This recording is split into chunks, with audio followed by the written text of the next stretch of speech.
The Word of God is alive and powerful, sharper than any two-edged sword, piercing even to the dividing asunder of the soul and spirit, and of the joints and the marrow, and is a critic of the thoughts and intents of the heart. All Scripture is God-breathed, and is profitable for doctrine, for reproof, for correction, for instruction in righteousness, that the man of God might be mature, thoroughly equipped unto all good works. Study to show thyself approved unto God, a workman that needeth not to be ashamed, rightly dividing the word of truth. Jeremiah 29:11, For I know the plans that I have for you, declares the Lord, plans to prosper you and not to harm you, but to give you a hope and a future. When Christ returns, Revelation 1:7 says, Behold, he cometh with clouds, and every eye shall see him, and they also which pierced him, and all kindreds of the earth shall wail because of him. Even so, Amen. John 14:1. Let not your heart be troubled. Ye believe in God, believe also in me. Verse 2. In my Father's house are many mansions. If it were not so, I would have told you. I go to prepare a place for you. Verse 3.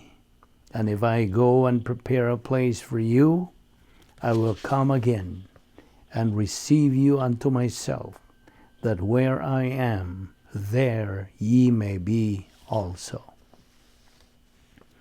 John 16:33, These things I have spoken unto you, that in me ye might have peace. In the world ye shall have tribulation, but be of good cheer, I have overcome the world.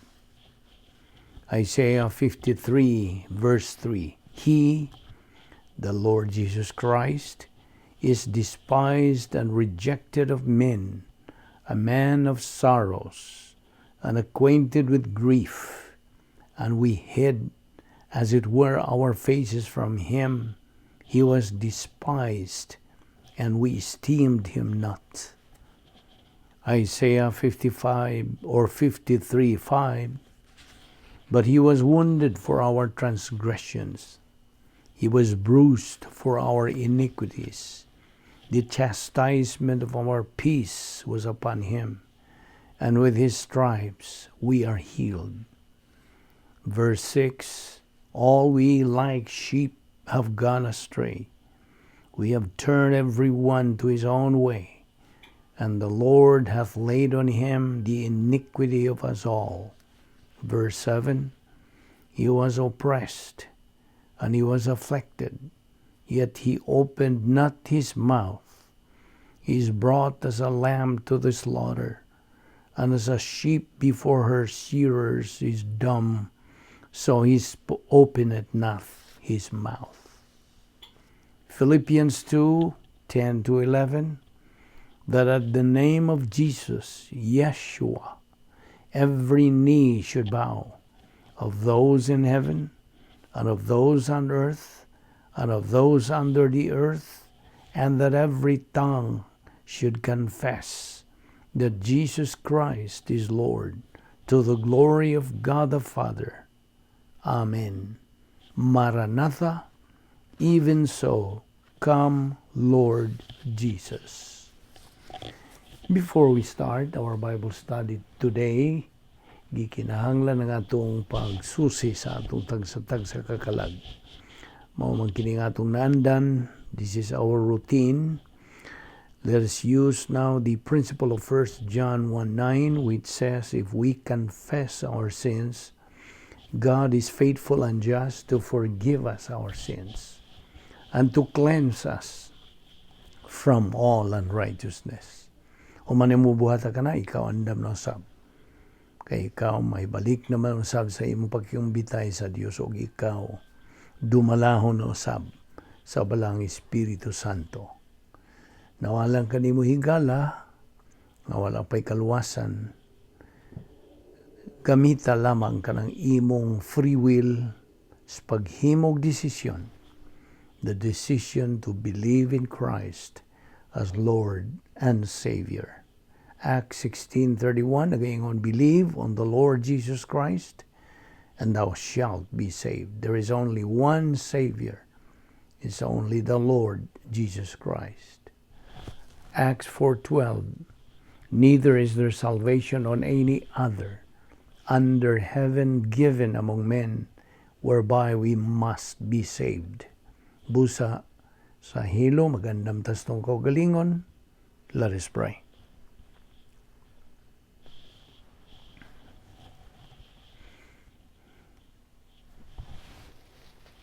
Ama na mo nga Diyos, nagapasalamat kami kanimo sa imong grasya nga imong tanyag pa kanamo, nga imo pa kami gipabuhi hangtod ning higayuna, kini timailhan nga imong plano sa among kinabuhi nagapadayon pa.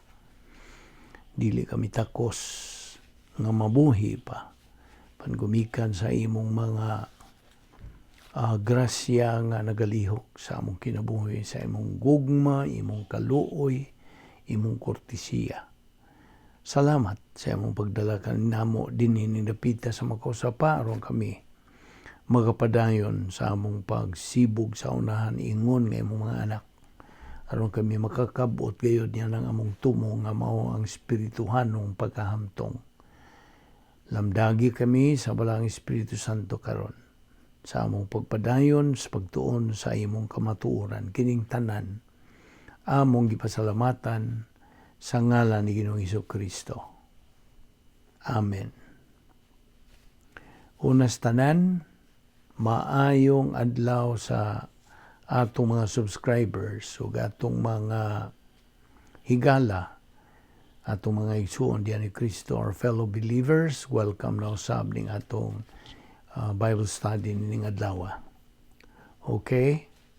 Niya pa kita magadupot sa atong tun-anan nga giuluhan og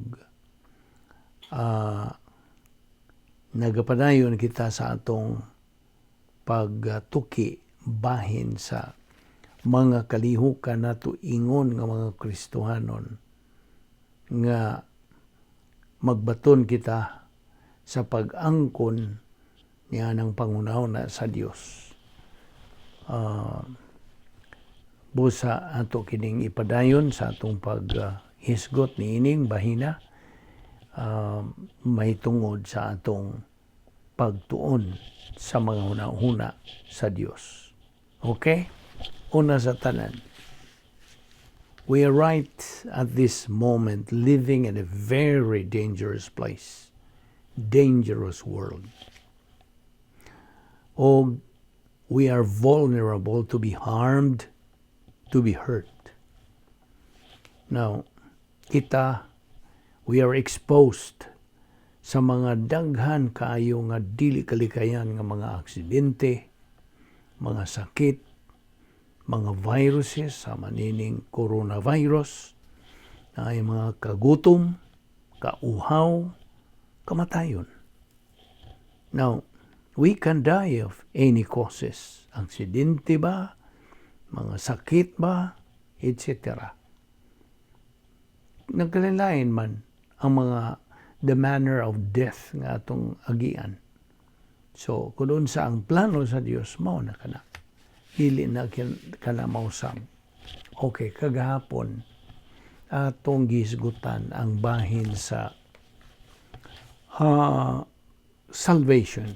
Of course, atong hatagan gyud kinig dakong gibugaton kay this is the main thrust of our ministry sa Vic Malvido Evangelistic Ministry nga atong isangyaw gyud ang maayong balita sa kaluwasan ngadto sa tanan og ang pagtuon sa pulong sa Dios, doktrina alang sa mga magtotoo.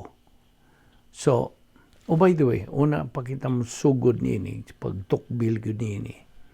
Atong dasigo ng atong mga subscribers nga ilang dapiton o ilabang well, of course, invite your friends and neighbors o imong mga kaklase baron, ani mo mga silingan sa pagpahimulos ning grasya nga pagtuon sa pulong sa Dios. Bilingual, English, Visayan. Og ako kamong dasigon usab kamong mga subscribers nga kadtong mga subscribers nga well, of course, mga nagsunod na nining atong ministry apan wa pa sila makasubscribe. So ako kamong dasigon, please subscribe. Ug kamo sab nga mga bag-o kung maka cut-on kamo dinhi nining atong ministry, then it's a blessing. Panalangin na kana sa Dios nga imo kining mosanong ka niining atong mga mensahe nga gidala nga gikan sa pulong sa Dios. Okay, atong giusgutan kagahapon bahin sa kaluwasan nga God made a choice to provide salvation sa tibuok kaliwatan sa tao, to the human race. Now, ang espirituhanong kamatayon na Ginoong Hesukristo dito sa cross, atong patinaw kanimo, did not in and of itself provide salvation. Wala. Tanyag lamang kini og imong pagdawat, either pagdawat o pagsalikway. In other words, it only provided appropriation to salvation.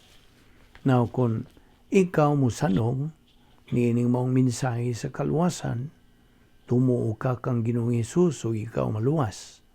When one believes in Christ, automatically, nahimo siya nga anak sa Diyos. He becomes a child of God and he becomes eternally secure. Ug mainungdan nga sa diha nga siya mamatay sa iyang lawas, kalifikado na siya sa puyo na to live with God forever. O kana grasya. Gusto? Grasya, liho ka na o buhat sa Diyos. Igo ratang mudawat o mo sa likway. Ang Diyos sa iyang pulong nagaingon nga atong masayran gyud beyond any doubt. Atong mahibawan that we are on our way to heaven. Dili pa ka buot niya na nga klaro kayo, tinaw kayo, tataw kayo ang saysay sa Dios diha sa 1 John 5:13. Unsa man, these things have I written unto you that believe on the name of the Son of God, that ye may know that ye have eternal life, and that ye may believe on the name of the Son of God. Now, ako kanangingnan kagahapon pod nga unsa mangyoy mga hinungdan inunta, what are the reasons nga kita we are assured of heaven? What are the reasons? Ang naguna niini tungod kay ang mga requirements for heaven have been met for us by Christ. Si Ginoong Hesukristo mo'y mituman, mo'y nakatagbo yun niini. He was the one who met for us by kaning atong pagkahilangit na. So akong balikon, the reasons why we are assured of heaven, because the requirements for heaven have been met for us by Christ. Muna naguna. Ikaduha, ang dalan ngadto sa langit, ang paagi nga ikaw may langit is not by works, but by faith. Episo 2:8-9. We have been saved by grace through faith. that not of yourselves, it's a gift of God, not of works, lest anyone should boast. Naman ang mga references di ang hong gihatag nimo. Acts 16:31, John 6:47, John 3:18, John 3:36. Diya sa John 6:47. Let me straighten that out. John chapter 6 verse 47 says, Verily, verily, I say unto you, he that believeth on me hath everlasting life. Okay? So, mao ka na ang pagpatinaw nako nimo. Okay. Sa laing bahin, people make decisions based on what? Unsa may ilang gibasihan. They based on what they value. Diba? Ang ilabang giangkon nga bililhon kayo. Now, so kung ilang angkunon nga bililhon pag-ayo ang pulong sa Dios and base their decisions on it, then they sure make them right. O subo gyud palandungon nga most people nowadays base their decisions on the wrong things in life. Sayop nga mangbutang. O mao nga they surely make bad and wrong decisions which make them miserable. Unsa man gyud tinuod ang makamiserable gyud tao may mo makaluluoy kanang alaot ang tao mao nga ang iyang paghimo og sayop dautan dili maayo mga desisyon. Gusto? Yes. This is the main reason why mamiserable ang tao. Kay sa iyang paghimo og mga desisyon nga mga sayop. Now, those bad and wrong decisions they make do not provide a capacity for life. Dili yun. Gani, ang usa ka magtutuo nga karnal, noon sa may iyang pagkakarnal, nga naman nakarnal man siya, sa iyang pagpatuyang sa pagbuhat ng mga sala, mahimo siyang karnal, of course. Immediately, sa pagbuhat yung sala niya ng mga magtutuo, makarnal siya. Mao na opposite sa spiritual. Ang spiritual nga magtutuo, tuwa magapuyo sa operational divine dynasphere. God's power system, the royal palace of a believer, the protocol plan of God, the kanang Christian way of life, eusebia, godliness, na kadiya magpuyo sa operational divine dynasphere. Every time you make any decision ug tuwa ka magpuyo dito sa sulod, kanang mao mga desisyon husto, tukma, maayo og Diyos nun kana. Sabot? Mao na. Unsa ka bililhon gayo di ay. Kining atong pagpuyo diyan sa operational divine dynasphere. Giandam ni sa Dios sa kaniadtong wapang tanan. O panibuhatan ni kalibutan, o universo, wala. Wapa gyud ang tanan. Giandam na. Gitagana na sa Dios kanatong mga magtutuo. For us believers, kining maong dapit nga atong puloy-anan. In fact, while niya ta nagpuyo nining kalibutan na, ingon nga mga Kristohanon, gitagan na lagi kining maong dapit nga atong puyanan. Kay gawas nga kana mao gyud atong dapit nga puloyanan naa diha ang mga magalihok nga mga proteksyon panalipod kanimo ingon nga Kristohanon. Unsa man tong tulo ka nag-una nga mga panalipod? The wall of fire. Unsa pa? Encapsulation o ang guardian angel. Kanang tulo, mo lihok ka na sa diha nga tuwa ka magpuyo. Kaya nga naman, sa imo papuyo diha sa operational divine dynasphere, wa kay sala. Kadungog ka? Wala kay sala. You are free from any mental, lingual, or overt sin. Wala. Mo nang na-spiritual ka. Mo na itong iingon nimo nga kung tuwa ka sa sulod, spiritual ka. Apan sa diha nga makabuhat ka og sala, out you go. Then, karnal na. Namo na nga, a believer who is carnal cannot enjoy anything that he has. Dili. Nakasabot ka ba?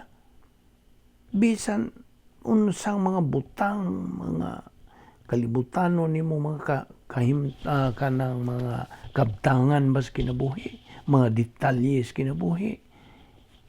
He is not going to enjoy anything that he has because he is not happy. Kasabot ka? Dili malipayo ng usa ka Kristiyanon kung baton pa siya og mga sala. You see how critical is this? Now, kay kining tawhana nga Kristiyanon, he's trying to build his happiness on the wrong things in life. Sayo. He's looking for purpose. He's looking for peace. He's looking for gold. Salapi. He's looking for productivity. He's looking for happiness. He's looking for stability in life. Unsa pa? He's looking on all the wrong places for the happiness and the purpose and the fulfillment in life. And it's never found. Dili gyud makaplagan ka na in carnality. Ngano man. Ibaw nga ngano.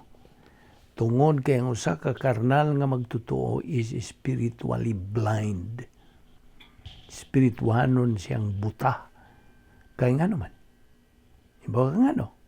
Tungod kay siya, he is out of fellowship with God. Nahigawa siya sa iyang pakigambitay sa Dios. Mao ba binsaya? Fellowship is pakigambitay. Same thing with the unbeliever. See? Mubalita di mo nga dili magtotoo. Well, of course, you know na ang unang yung prerequisite nimo nga dili magtotoo is unsa? Magpakatao kapag usab. Mao kanay nag-una nga gipadayag nga kabubuton says declared will of God that all members of the human race be born again. Mao na iya nag-una nga kabubuton sa Dios. Na sa man nimo pagkaibaw ni ana kung di ka magtuon sa iyang pulong. Dili. Wayo ka. Mao na nga kung sa ka magtutuo nga way pulong sa Dios. Ignorante, unsa? He is a fool matubas pulong sa Dios. So, kung magtuon na tas kamaturan, we become wise. Because it is God's wisdom. Kasabot ka? So, mao na, alang kanimo nga dili magtutuo, ang unag yung tulumanon nimo, your first prerequisite is regeneration. And that is a byproduct of faith. Pagtuo kang Ginoong Jesucristo, being born again into the royal family of God. Just imagine. Sa imong pagtuo kang Ginoong Jesucristo nga imong manluluwas, automatically ikaw mahimong sakop na sa harian ng panimalay sa Dios. And the second prerequisite, unsa? Nimo, nga human ka maluwas, is to study the Word of God. Grow in grace and in the knowledge of our Lord and Savior Jesus Christ. 2 Peter 3:18. Og nga ikaw magafunksyon na sa gitawag og faith, rest, life. Kinabuhi nga may pagtuo nga nagadala og pahulay. So ang Yahweh di ay is to have the right value system. Now, if as a nation, ingon nga nasod, we have the value system, right? we have the value system in this country that we had, which our founding fathers had. Karon, we have a very different nation. Wa na lahi na gyud.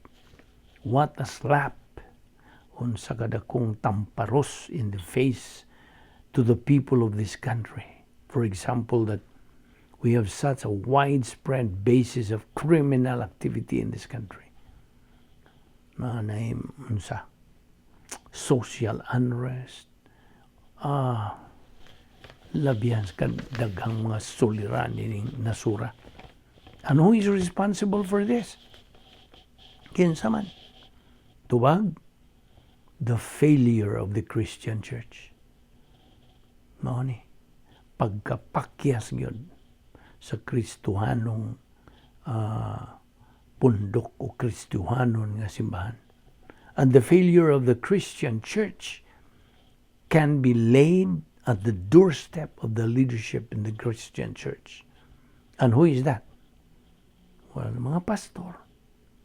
Mga pastor nga napakya sa pagtuon sa pulong sa Dios o pag-unsa tuman sa ilang ministry as it is defined and described by God sa iyang mga pulong. And that has to do primarily with the study and teaching of the Word of God. Wala na. Pakyas ni sila. Ang kadaghanan nga karon na gikumbo na lang na sila sa padihang. Mga lagi, wanay doktrina, wanay pulong sa Dios diha sa ilang alimpatakan. Wanay giingon, ever learning, never able to come to a knowledge of the truth. Well, you may think people can learn without getting the truth. No, paminaw. Get this. The very objective of education is to find truth. Gusto? Whether you are studying chemistry or physics or biology or astronomy or geography or oceanography or Griego or Latin or theology or English grammar. Now, we have gone a long way downhill, meaning nasura, away from the Word of God. And I think it's not news to many of you. Basta, apan sa ako nang ginaingon, unsa kadakong tamparos in the face that we have the problems in our country. And we have because ultimately, regardless of whether they are social problems or marital problems, suliran diya sa kaminyoon, sa ekonomiya, or criminal justice problems, political problems, military problems, they go back to the spiritual life. Basta. They go back to the theology ni ining nasod. Sabi nimo, individuals rise and fall because of their unsa attitude towards ni Ginoong Jesucristo, ilang attitude pagtagad ngadto sa pulong sa Dios ug ang ilang pagtagad ngadto sa nasod sa Israel.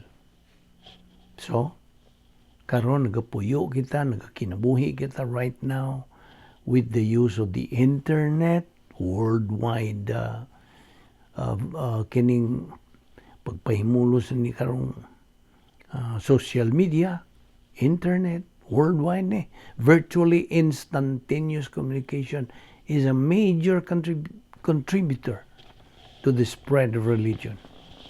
Na, pakailap na gyud ang relihiyon. The spread of religion, the spread of lawlessness, the spread of criminal behavior throughout ining nasura and throughout the world sa tibuok kalibutan. Now, kung maghisgot ta og relihiyon, we have to be reminded that religion is so deceptive. Malinglahon yun. And it is Satan who is the master of it. Gusto? Siya kini si Satanas. He is a master imitator. A master in substitution. Mauna nga, kung ikaw na sa relihiyon, luoy gyud ka. Kay ikaw, gidua-duaan ka na lang ni Satanas. Majikiro ni si Satanas. Siya may nagdumala ni kalibutan. Ni atas iyang teritoryo, oy. Kasabot ka ba? O niyan, sao man mo pag-asdang niya, nagkontra man na, nag-una man ang kontra sa Diyos. Avowed enemy of God. Nakita mga anak man ta sa Diyos, di tumong yun ta ni Satanas. Unsao man mo pag-asdang. Nga sila mga espiritu man. Maunang atubang kining nasura o spiritual unsa war. Dili kay battle but war. Full scale war. Gubat nga espirituhan nun. Gitawag kini doctrinally this term as what? Angelic conflict. Nagatubang kita nini 24/7. Dining atong giatubang ingon nga mga Kristiyanon nagatubang tagtulo kanag unang mga kaaway nato ingon nga mga Kristiyano mga anak sa Dios unsa man una si Satanas sunod ang kalibutan sunod ang iyang unod the world, the devil, the flesh. These are the three major enemies of every believer in Christ. Ang kalibutan. Dili man kalibutan nga itong lakaw-lakawan na itong gipuyan, dili. Ang sistema nining kalibutan na. Iyahang Satanas. Sunod. The devil. Si Satanas na yun. Kanhing Lucifer. Kini kung ngang Lucifer, wa pa man ka abot ng alin ni mong pagtuon. Kini si Lucifer, originally, mo na iyangan sa sinaligan pa siya sa Diyos nga. Dito sa langit, o kini si Lucifer nga. Perting ambungan gini siya. Labihan yung pagkakuyaw ni siyang pagkalantip ang iyang panghuna-huna, guwapo, sa padiha, attractive gini siya.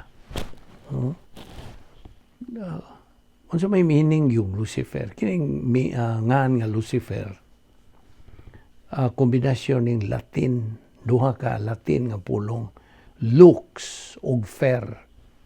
Ang lux, ang pasabot sa lux, L-U-X, light sa in English. Kahayag, sabi ni Saya. Ang fer, carrier. Sa in English, carrier. Tigdala. So, tapuan na. Tigdala siya o kahayag. Lucifer. Na ilan naman ang gidecline sa Latin nga Luci. Lux, Luci, Luce. Okay? Na ilan na lagi og Lucifer. Actually, sa Latin, good, ang pag-pronounce ni mo og si, chi.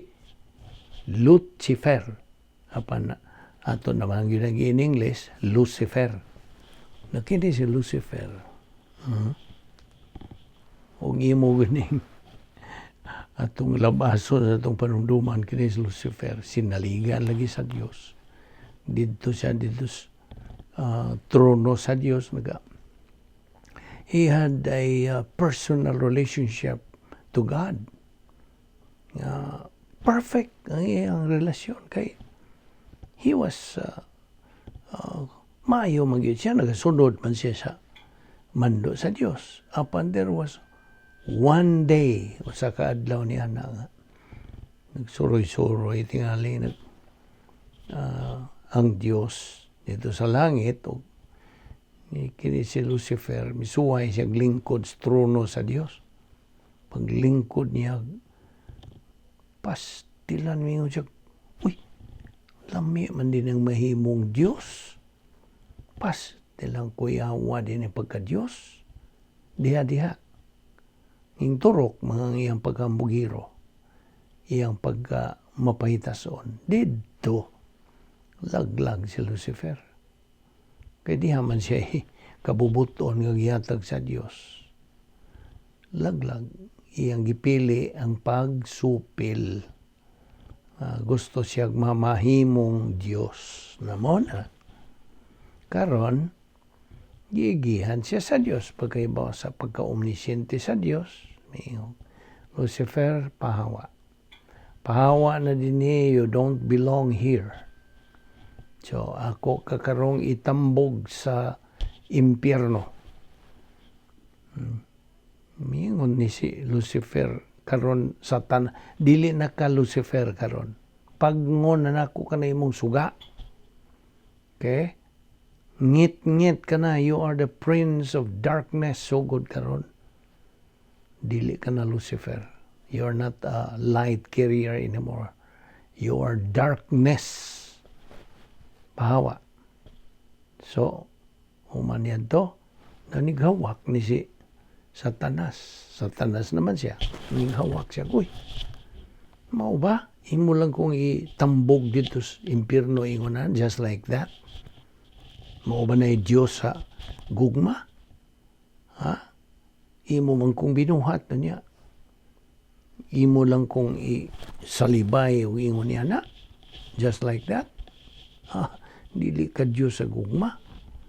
Nagkaroon mingon ng Diyos. Satanas. Usa sa akong mga kinaiya. Ako gugma. Apan hustisya pod. Karon akong ipakita nimo. Akong iprobar kanimo nga ako Diyos sa gugma, Diyos sa hustisya. Akong buhaton ang tao. Namo na. Gibuhat kitang tao aron sa pagpakita ni Satanas nga ang Diyos gugma o hustisya. Karon pagbuhat na niya ito lang i-fast forward pagbuhat sa Diyos sa tao unsa man gidid-an sila dili mo kaon niya tong bungas kahoy kay kadto bungaha mo may pag-ilas maayo og dawtan. Ning supak man pud sila, may supil man sila sa Dios sa pagdili sa Dios. Laglag pud sila. So gigihan pud sa Dios gikas paraiso. So si Satanas karon nakakita siya. Oh, mao di ay no. Gugma gyud ang Dios. Apan hustisya pod. Namo na gipakita sa Dios. Sa matag higayon nga ang tao mohimog desisyon. Ang duha ka kinaiya ato lang kuhaon ang duha ka mga kinaiya sa Dios. Gugma o hustisya magbanos-banos kana. Kung ang iyang binuhat sa Dios musupak sa mga mando sa Dios, ang kanang mo abante mao ang iyang hustisya. Dili ang gugma. Atras ang gugma, abante ang hustisya. Apan sa diha nga musunod ang iyang binuhat sa mando niya, sa Dios, then ang iyang gugma mo'y mo abante, ang iyang hustisya mo'y mo atras. Nagkasabot ka ba? Nakita nimo na karon ipakita sa Dios nga ang Dios gugma apan hustisya. Lingo-lingo si Satanas. Tinood gyud ay. Nakaron every moment of our life we have to make our decision. Humana mahagbong na kini sa balaod sa tulubagon sa kabubuton, the law of volitional responsibility. For every decision we make, we are the only one accountable, responsible, and answerable. gitara. Why lain? So, mo ni akong gidala nimong mga punto nga sa diha nga ang tao mohimog daw tang desisyon din, problems will come to his life. Mao po ni atong nasod. Ang mga katawhan karon, most of the people of today, wala na sila pagtagad sa pulong sa Dios. They are departing from the truth. Kaya ngano, niining atong panahon karon, panahon kinis gitawag nga apostasya. Gawas nga kini panahon sa simbahan, panahon sa grasya, panahon pod sa apostasya. Buot pasabot sa apostasya, ang pagkaimulag sa tao o pagkalayo na sa tao gikan sa kamatuoran, departing from the truth. Ug mao kini ang atong tahas ingon nga ministry sa pagpakaylap sa maayong balita sa kaluwasan ug sa kamatuoran sa Dios.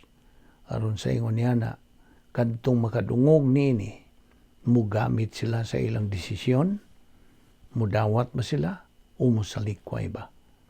Mao kini ang tahas nato. This is our responsibility. In fact, in the Word of God, it says that we have to function, ingon nga mga magtutuo, to function as evangelist. Dili lang kay imo lang pasagdan kadtong mga evangelist o mga pastor, kundi we have to function, execute at sa atong tahas buluhaton ingon nga mga Kristiyanon. Mao ni tuyong gipabuhi pata, kasabot ka ba? Buhi pata bisan todo nga luwas nata, mga Kristiyano nata, mga anak naman sa Dios, tagalangit na, gipabuhi pata sa Dios kay naatay tulumanon tahas nga buluhaton. This is time for preparation niining panahon na. Ug dili na magdugay. Time is running out. Mubo na lang. Kung makita na ito mga pangitabo nining kalibutan na. Nga kini, this is the sign of the times. So, na ay mga pangitabong unusual na. Taldi na kanang kasagaran, mga talagsaon, mga makuyaw, o kini, dili sa paghadlok nimo, kini ang mga butanga nagkagrabe nga kahimtang sa kalibutan, dili na raba ni mubintaha. Magkagrabe kini. Karon, samtang kini magkagrabe, naakabay magamit sa pagatubang ni ining mga butanga. Mao ni dakong pangutana. Ask yourself, do I have the kanang weapons, the anchor that I can hold on? Atong gisgutan ra ni kagahapon. We need that anchor sa atong kinabuhi nga atong magamit sa pag-atubang sa daghang mga gumunhap ni ining kalibutan na. Dili man tataga dinhi. Mga langyaw raman ta. We are sojourners. Og, narapod na nimo kay it's a matter of choice. Basta kay kining atong pangisgutan gikan sa kamatuoran. No?